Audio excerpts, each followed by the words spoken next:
तर महादेव, जय श्रीराम, रामकृष्ण हरी, जय महाराष्ट्र. मित्रांनो, तर आपण रात्री थांबलो होतो पांडुकेश्वर या गावामध्ये.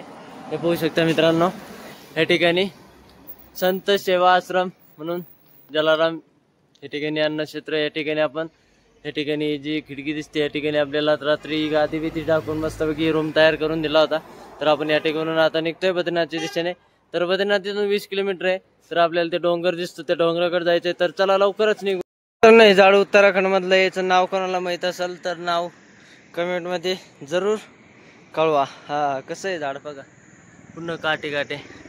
लँडस्लायडिंग पाहू शकता, एकदम माती धुवून आलेली खाली. आणि या साईडला भोलेबाबांचं मंदिर आहे मित्रांनो, बद्रीनाथला जात असताना लागतं. तर चला आता तुम्हाला एकदा दर्शन करू.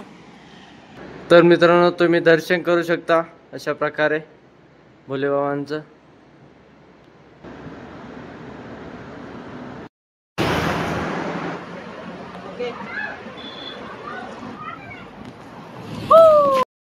पाहू शकता अर्धा डोंगर अर्ध्या रस्त्यामध्ये, कसं आहे.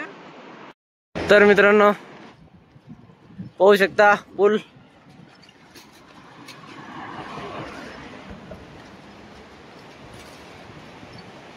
मित्रांनो पाहू शकता बद्रीनाथला जात असताना डॅम लागतो.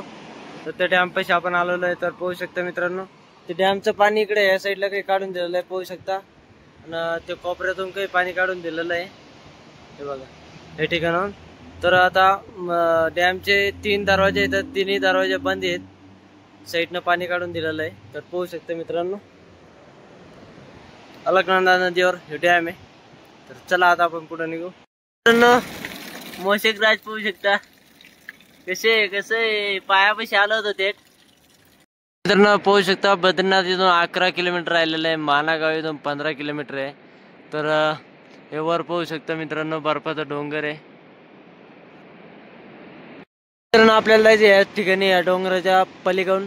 तर या ठिकाणी असा रोड आहे, नागमोडी एकदम डेंजर चढाचा रोड आहे. आणि आपण आता हनुमान चट्टीमध्ये आलेलो आहे मित्रांनो.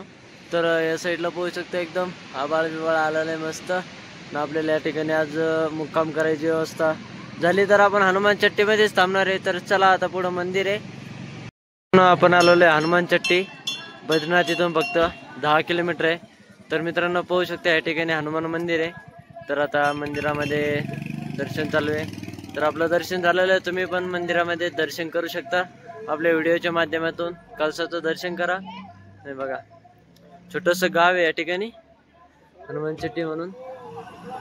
तर या ठिकाणी आणि या ठिकाणी बर्फ पाहू शकता मित्रांनो, बर्फ पांढरा पांढरा बर्फ पडलेला आहे पूर्ण, पाहू शकता. पाहू शकता मस्तपैकी चूल मांडून आपला भात शिजायचं काम चालू आहे. तर मस्तपैकी सरपण बिरपण आणून मस्त भारी चूल पेटवलेली आहे. आणि आता मस्तपैकी आपला भात शिजत आहे, पाहू शकता मित्रांनो. तर थोड्यानंतर आपण बटाट्याची भाजी बनवणार आहे, ते पण बनवणार आहे. आता बेसन बनवत आहे, पाहू शकता काकाने आता बेसन टाकलेलं आहे त्याच्यामध्ये. हे बघा अशा प्रकारे मस्तपैकी पातळ बेसन, भात, बटाट्याची भाजी. असं मस्तपैकी असं डोंगरामध्ये येऊन, असं उत्तराखंड मध्ये येऊन असं मस्तपैकी जाळ करून मस्तपैकी असं बसून जेवण करावं लागतंय. तर लवकर लवकर या जेवायला. तर आज बनवलं एकदम भारी टेस्टीदार जेवण. तर पाहू शकता पांढरा भात, बटाट्याची भाजी, गावठी पिठलं. काका नाच करतो काय, यावंच लागतंय पिठलं खायला लवकर लवकर. हे बघा या पातेल्यामध्ये बटाट्याची भाजी, या डब्यामध्ये पिठलं, इकडं भात आणि इकडे शेकोटी. शेकायचं एक घास खायचा, शेकायचं एक घास खायचा. तर चला मित्रांनो भेटू लवकरच उद्याच्या व्हिडिओ मध्ये. हर हर महादेव, जय श्रीराम, रामकृष्ण हरी. कसं कसं काका, एकदम मराठी माणूस म्हणत तसं हॅशटॅग टोपीवाला. चला आता जेवण करतो, तुम्ही पण जेवण करा, झोपा, गुड नाईट.